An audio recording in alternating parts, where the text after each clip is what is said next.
3, 2, 1.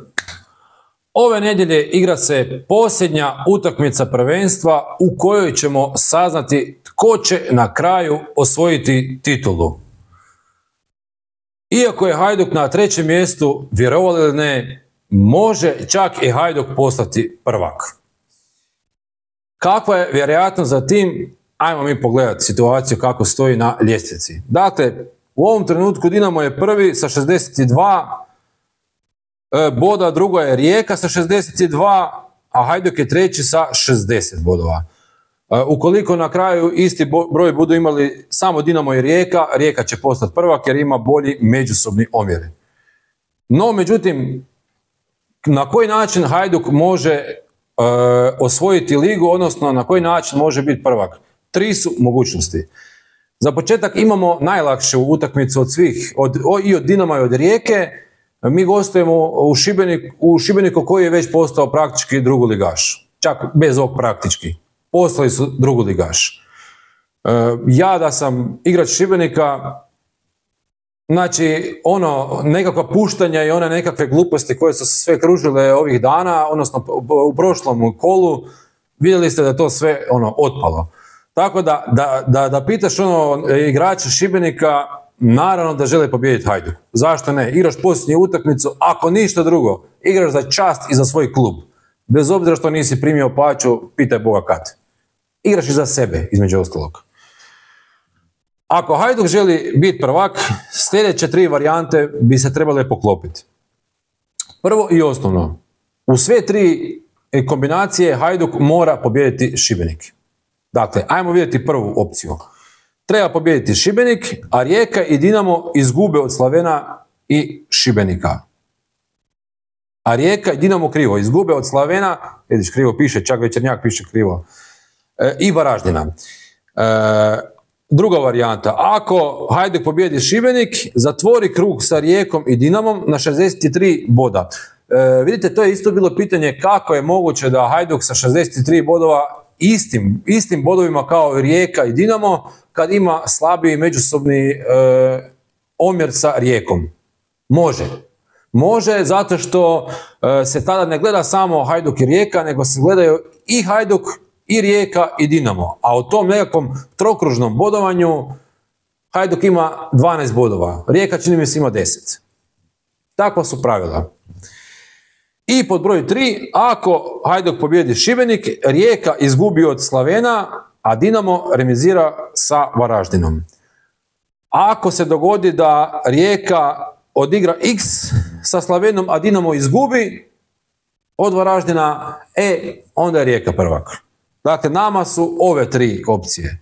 Mi moramo pobijediti Šibenik, a ostali jednostavno moraju kiksati. Puno je tu puno je tu sad ovih mogućnosti kao ako se. Međutim, prije 2-3 kola, ako se sjetite, ja sam iskreno već otpisao Hajduk kao prvaka.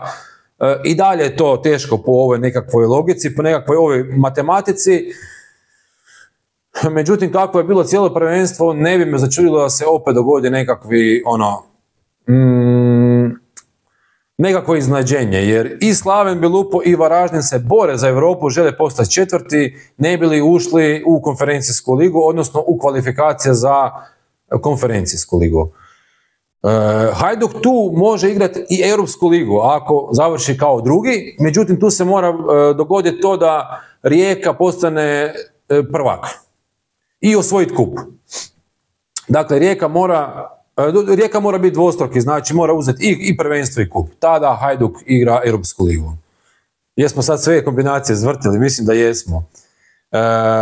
Evo, vidjeli smo, kad ne treba i kad je nekakav manji pritisak na našim igračima, onda mi pobjedimo Rijeku. Kad treba pobjediti Istru, Lokomotivu, Goricu, onda mi tu kiksamo, jer se tu očekuje da će Hajduk pobjediti i onda mi izgubimo. Čak onaj poraz od Dinama me nije toliko zabolio koliko su me svi ovi kiksevi prije. Jer ovo kad izgubiš od glavnog rivala, to možeš pravdati kao, desilo se. Na kraju sjećamo se kako je Lučić reagirao, ne samo u toj utakmici, nego više njih. Tako da, taj poraz protiv Dinama je jednostavno bio neizbježan, govorimo na Poljudu. Ono što možemo pogledati još, a što nismo u prošlom videu, malo pogledati čak i ocjene naših igrača. Golman Toni Silić dobio je 7,1, imao je fantastične dvije obrane, sjećate se ono, jednom je odbio loptu, sad ne znam ko je pucao, drugi put je nogama jedva ono skinuo. Tako da pokazuje da itekako može biti, da se itekako na njega može računati, iako je jako mlad. Marino Skelin dobio 6,6, nešto nižu ocjenu od onog što sam ja očekivao. Meni je Skelin bio sasvim solidan, vrlo dobar. Čak sam rekao da je bio odličan, zato što sam smanjio očekivanja, ali Skelin je stvarno bio jako dobar. Eles 7,0, solidan, siguran. Filip Uremović, malo je bio nervozan. Uremović je na kraju već bio malo nervozan, dobio žuti karton u redu, ali on je dobio čak i nešto bolju, 7,1 ocjenu. Niko Sigor 7,3, top. Filip Krovinović 6,7, on je isto možda mogao dobiti mrvicu bolje. Ivan Raketić 7,1, asistencija za gol. Šimun Hrgović 6,5, Bamba je dobio 6,9, vidite tu je čak više ocjena nego što bi mu ja dao. Marko Livaja 7,2 i Rusin je dobio 6,7. Od rezerva, od onih koji su ušli, Bruno Durdov 6,6, Mikele Šego 6,1, Kalek je dobio 6,5, Trajkovski 7,6 i Rokas Pukštas 6,5. Osim toga, Gattuso se odlučio i za promjenu sustava, pa je išao sa trojicom iza, dakle sa Skelinom, Elezom i Uremovićem. Pokazali su da smo puno bolji u samoj tranziciji, odlično nam je legao taj sustav i Gattuso je rekao šteta što se nisam ili udostojio ili ohrabrio, bih ja rekao, barem onih 6 utakmica prije toga, prije ove pobjede, gdje u 6 utakmica nismo uspjeli ni jednom pobijediti. Osim sustava, izvrsna stvar je bio što je Marino Skelin dobio priliku od prve minute, doduše Prpić je preskakao ovu utakmicu pa je Skelin dobio priliku, ali neka, drago mi je i on je svoju rolu odigrao apsolutno zadovoljavajuće. Sad, možemo malo i o samom treneru, misteru Gennaro Gattuso. Gattuso je ovo posljednja utakmica. Po ono što je rekao po ovome ugovoru, dakle ističemo cijela sezona. Cijelu sezonu je bio trener Hajduka, bilo je boljih trenutaka, bilo je loših trenutaka. Međutim, ako bi Hajduk stvarno postao prvak, nadam se da to neće biti njegova posljednja utakmica, bez obzira što se neki neće sa mnom složiti, ali ako te izgurao do kraja i postaneš nekakvim kombinacijama, nekakvim čudom prvak Hrvatske, zavrijedio si da vodiš Hajduk u Ligu prvaka. To si zavrijedio ti, Gennaro Gattuso i igrači. Ivan Bilić je, kako stvari stoje, out, ne još službeno, ali bit će. Nadzorni odbor će također biti out. A ono što brine i što sam dao nekako naslutiti je to što je naš Hajduk raspisao izbore za redovnu izbornu skupštinu, koja će se dogoditi tek 15.6. Ne znam šta reći, oprostite. Ne znam šta reći o tome. Viš zaleti mi se slina kad je stvar o našem Hajduku.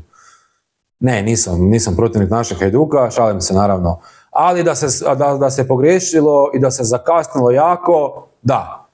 Ta izborna skupština trebala biti 15.1. recimo. Pa da ti posložiš fino sve po redu, da odabereš predsjednika, pa da se onda bira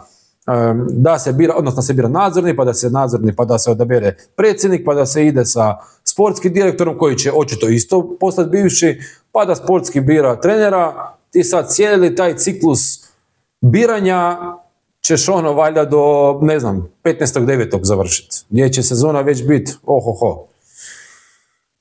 Razlog tome je vjerojatno i taj što svi žele novčiće od Hajduka i niko ne bi ostao 15.1. bez toga. To je, ne da je to možda razlog, nego je to sigurni razlog. Svi žele novac i to je to. Svi žele must od Hajduka i to vam je razlog zašto je to tek 15.6. Dvije su se pojavile novosti oko toga tko bi mogao biti novi igrač Hajduka, pa se tako spominje Mario Pašalić koji ima ugovor do kraja ove sezone sa Atalantom, nije produžio s njima, ima 30 godina, dakle taj mu ugovor ističe, pretpostavlja se da će produžiti, ali da mi imamo sad nekog mudonju kao što je bio Jakobušić, ja se ne bi čudio da predsjednik Hajduka bi dogovorio s njim takav posao. Nešto slično kao što se s Raketićem dogovorilo, kao što se dogovorilo i sa Perišićem, prije toga se dogovorio na sličan način i Livaja. Jednostavno, to bi bio pravi potez kad bi se to dogovorilo. Za sad je to nekakva fantazija, vidjet ćemo oko toga. Vjerojatno je da će se Ivan Banić priključiti. Banić također ima 30 godina, golman je Gorice, brani godinama jako dobro za Goricu, također ima 30 godina, rođeni Dalmatinac, što više reći o njemu, ima odličnu ocjenu po Sofi, čak 7.07, vrlo, vrlo visoka ocjena za golmana, tako da vidjet ćemo, ako se to ostvari, zašto ne. To bi značilo onda sljedeće da će Ivan Lučić ili će biti raskid sa Lučićem ili će postati treći golman. To ovisi o Lučiću. A možda mu i ugovor ističe, trebam vidjeti, nisam siguran za Lučića kakva je situacija sa duljinom njegovog ugovora. Vidjeli ste da se spominjalo da bi Ivan Raketić trebao završiti karijeru, odnosno bio je suznih očiju, pa je kao zaključili su sami novinari da se već on oprostio od Hajduka. To ipak nije istina. Sam je rekao na svom Facebooku i na Instagramu da ništa od toga, da još ima što dati nogometu. I hvala Bogu da je tako i ja se nadam da ćemo mi produžiti sa Raketićem. I zadnja vijest koja je meni onako najdraža od svih, a to sam onako saznao nekakvih insajderskih krugova, to je da bi Marko Livaja, kako stvari stoje, trebao ipak ostati igrač Hajduka. Ništa potvrđeno službeno, ništa, ovo vam je ono što sam uspio saznat od nekakvih priča i ljudi koji su bliski sa Livajom. Stvarno se nadam da će se to i dogoditi, jer to bi za nas značilo jako, jako puno. Livaja je prvi strelac lige, Livaja je najbolji igrač lige, Livaja je godinama najbolji igrač lige, evo ga, postao je i najbolji strelac od kad je HNL-a, znači od ovih 90 i koje, i bez Livaje ovaj Hajduk je potpuno neka druga momčad.